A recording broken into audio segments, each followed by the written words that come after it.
Qu'est-ce que vous portez? Voilà une question familière lors des défilés de mode, y compris celui qui s'est tenu pendant la semaine de la mode de New York en ce mois de septembre.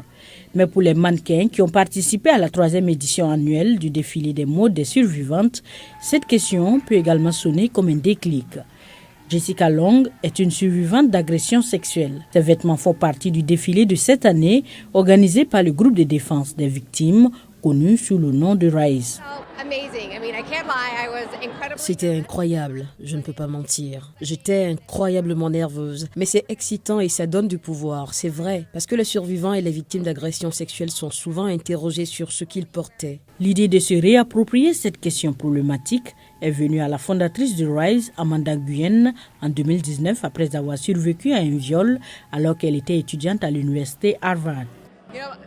Il y a une phrase que beaucoup de rescapés entendent après leur agression. Que portiez-vous? Et c'est exactement la même question que l'on pose aux célébrités sur le tapis rouge. Nous voulions donc nous attaquer à cette stigmatisation et la remettre en question. L'Organisation mondiale de la santé estime qu'au cours de leur vie, une femme sur 3 dans le monde sera victime de violences physiques ou sexuelles.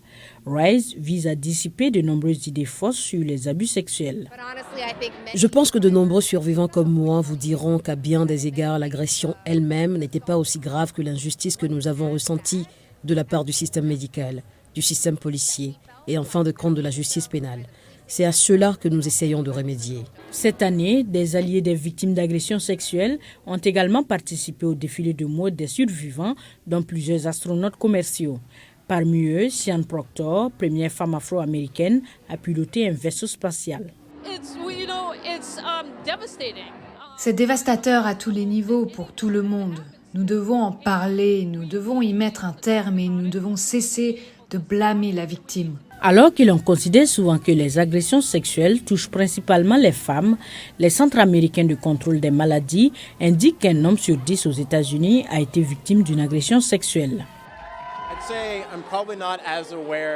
Je ne suis probablement pas aussi conscient que les femmes. Je pense qu'il y a certainement des préjugés à l'égard des femmes, mais il est certain qu'il y a beaucoup d'agressions sexuelles qui se produisent pour n'importe quel sexe. J'ai beaucoup appris depuis que je suis impliqué dans l'organisation Rise, mais je pense qu'il y a encore beaucoup de travail à faire. Ce défilé de mode n'est qu'une partie des activités de Rise.